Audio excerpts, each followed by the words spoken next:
My husband was always kind to everyone, and my parents loved him too. I have a sister who is very focused on her career. My husband got along well with her, even though she was always busy with work. But recently, his job got much busier. He started coming home late and working on his days off. It seemed like he was in charge of a team and couldn't stop checking his phone because he needed to stay in touch with them. Looking back, people might have thought something was off, but I didn't suspect anything. I was just worried about my husband's health. My sister, who lived alone, needed to move because of her new job and wanted to buy furniture for her new place. I planned to take her shopping in my car, but on that Saturday, my boss called me in for work. It was the only day off my sister had. As I tried to figure out what to do, I remembered that my husband was off work that day. Even though he had been very busy, I decided to ask him if he could help. He agreed to help out and said, "It might be a bit awkward with your sister, but it's fine. My car is in the shop, so can I use yours?" I was thankful for his help and went to my office to handle the issue. It was the first time my husband and sister were out alone together, so I wondered how they were doing and if they had found the right furniture. After finishing up at work, it was dark, and I pulled out my phone to arrange a dinner with my husband and sister. That's when I got a call from an unknown number. "Hello, am I speaking to John's family?" It was a stranger. "Yes, I'm his wife. This is the police. Your husband has been in an accident." A police officer called to tell me that my husband's car had crashed and both he and a woman passenger were unconscious. I don't remember much about what I did after that, but I rushed to the hospital. I gave my name to the emergency receptionist and was taken to the ICU. Through the glass, I saw my husband hooked up to tubes and covered in bandages. I was very worried about him. My mother came from far away, and we spent a tense night together. The police then gave us details about the accident. They said John was driving on a clear road when another car ran a red light and hit him. The other driver was also badly hurt and was in the same hospital. The driver claimed that John's car seemed to be acting oddly before the crash, and the police were looking into whether my husband might have fallen asleep while driving. A few days later, my husband and sister woke up, and the doctors ran some tests. My mother and I were told that while they wouldn't die, they would likely have some disabilities. Even so, we were relieved they were alive and hoped they'd improve with rehab. We didn't tell them about the possible disabilities and focused on keeping their spirits up. My mother looked after my sister, and I took care of my husband. At first, my husband was in shock and felt unwell. He worried about the trouble he caused for me, my mother, and my sister. Over time, though, he began to change. Frustrated by his leg that wasn't working properly, the hospital treatments, and having to quit his job, he became increasingly irritable and couldn't manage his frustration. I kept visiting the hospital because I wanted to support my husband and understood how he was feeling. One day, a police detective came by and told me he found out something about the accident. It turned out that the brake oil in my car had leaked, which might have caused the car to act up before the crash.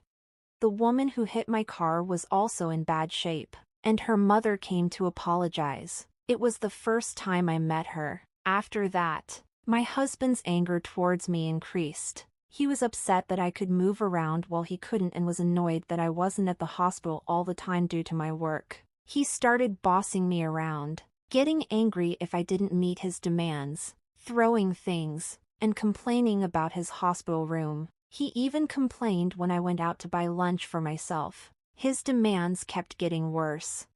I felt sorry for my husband, but I had to work to support us, and I was busy with tasks like dealing with the police and the hospital. I barely had time to rest. My husband's behavior was becoming too much to handle, and I felt trapped. My sister seemed just as stressed, and my mother was getting more exhausted. I heard that my sister was making even more demands on my mother, who wasn't working. When I couldn't be at the hospital, Both my husband and sister heard that they might remain paralyzed even with rehab. My sister then said, "I heard your car was leaking brake oil. You were supposed to maintain your car. Because of this, I can't work or recover, and Mom is upset. Your husband is in a bad state too. You're responsible for taking care of us for the rest of your life." My sister blamed me so harshly that I was shocked. I called my mother, who told me that my sister had been struggling mentally for a long time and that she was too tired to visit the hospital. Still worried about my husband, I went to the hospital and found him with my sister in the common room, which was nearly empty because visiting hours were almost over. My husband glared at me and said, "If you had taken the car for inspection, none of this would have happened." I've been married to my kind husband for 3 years, and we live together happily. We were very close and hoped to have children someday, but then something unexpected happened. My sister added, "You're the reason we're in this situation. The insurance will cover it, but you'll have to take care of us for the rest of your life. Don't forget that." Hearing this, I felt something snap inside me. "Since when have you become so close to my sister?" "What do you mean?" I asked. "You don't visit often, and your mom told your sister she could stay for a while. Since neither of us can leave or walk, why shouldn't we talk to your husband?" It felt like my husband and sister were teaming up against me. "I know, right?" I said, trying to be sarcastic. "You guys hadn't seen each other for a long time before the accident, right?" "What are you talking about?" "I'm talking about you taking care of us."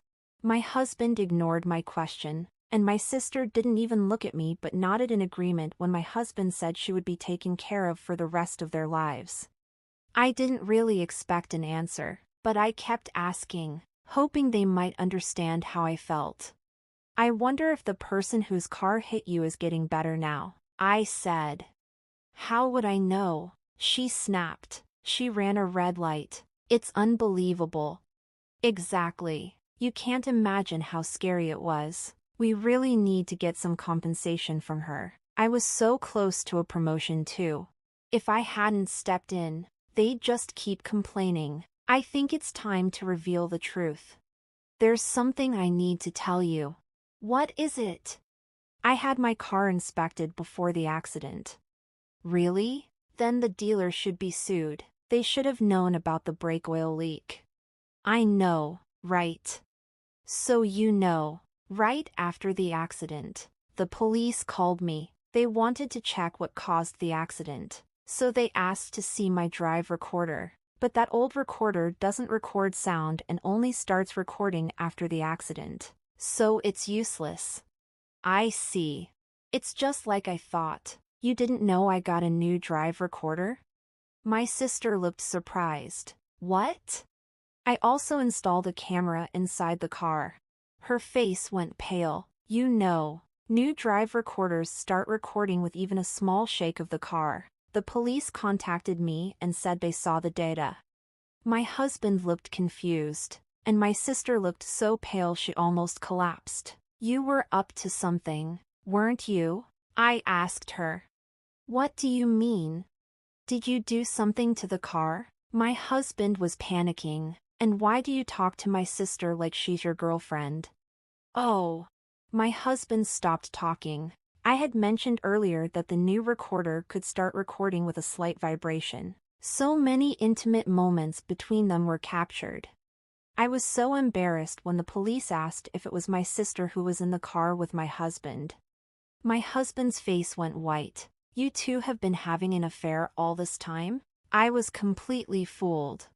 Not knowing what to do, my husband started blaming my sister. "Mary isn't the only one at fault here." Just then, the mother of the woman who crashed into my car arrived at the hospital room. I had invited her to come. "Don't you have anything to say to her?" My sister was shocked by the woman's sudden appearance. "Who's this?" "She's the mother of the woman who crashed into you. She should be the one paying for all this." Seeing the woman in tears, my husband stopped talking. She's the mother of the woman who hit you. She's also the mother of the woman who was your victim. Her name is Alice. I'm sure you know who she is." When my husband heard the woman's name, he went completely pale, and my sister started to panic. "What? What's happening? Do you know the woman who was driving the car?" "So they knew it was your car and still crashed into it." "Who is she?" My husband looked lost for words. I decided to explain to my sister. She was having an affair with John. He promised to divorce me, but he never did. When Alice claimed she was pregnant with his child, John told her to get an abortion. After that, she couldn't reach him and wanted to get revenge on me. Wait, so that means... Right, you were in the wrong place at the wrong time. I can't believe I let this ruin my life, my sister said, groaning. The truth is, no matter how much you cry or scream, there's nothing you can do about it, I said firmly. Oh, so this didn't happen to an innocent person, I continued, pouring out all my feelings. You were having an affair with Mary, who was trying to hurt or even kill me by messing with my car's brake oil, but she ended up getting into an accident herself. I'm the real victim here. I would have tried to work things out if you had apologized and told me the truth while you were in the hospital, but you never showed any remorse. Instead, you treated me badly. Remember how we signed divorce papers right after we got married? I never thought I'd use them, but I've filed them today. We're officially divorced. Goodbye. After saying everything I needed to, I left the quiet, dark hospital feeling relieved to have finally expressed my anger. My mother, however, was deeply shocked by the truth. She was upset not only by my sister's betrayal but also by the burden of having to care for her disabled daughter alone. Even though I had cut ties with John and Mary, I couldn't leave my mother to handle everything by herself. So, I spoke with the person responsible for the accident, apologized, and asked her to provide compensation to my sister to help ease my mother's burden. 2 years have passed since then. My husband and I are divorced, and I'm living alone. Our divorce surprised my coworkers since John and I were seen as a close couple. Afterward, many men started approaching me for advice. I thought it was just a phase where divorced women seem more appealing to men, but I still had my ex-husband in my mind and couldn't bring myself to date anyone. Instead, I focused on my career. I studied hard for a certification exam and joined an online business school that I could attend after work. I never thought I'd be interested in something like this when I was married, and I never envied my sister's career. But here I am, aiming for a career myself. Life is strange, I thought. Meanwhile, my ex-husband moved back in with his parents but is seen as a burden by them. His relatives blame him for his bad behavior and how he treated me. I hear he's struggling mentally, acting violently, and causing a lot of trouble for those around him. My sister also moved back in with our parents but ended up mentally ill and self-centered. My exhausted mother used my sister's savings and the accident compensation to put her in a care home. She asked me about it first, and I didn't have any objections, so I told her to do what she thought was best. If I hadn't realized what was happening at that time, I might have been stuck taking care of both of them forever. I never wanted that. I passed the certification exam I was aiming for and moved to a department where I could use my skills. I got close to the teacher from the online business school, and we're about to get married. He's not just kind to everyone but very kind to me. When I come home late from work, he comes home early to cook dinner for us. I cherish this small happiness, and I look forward to coming home to him.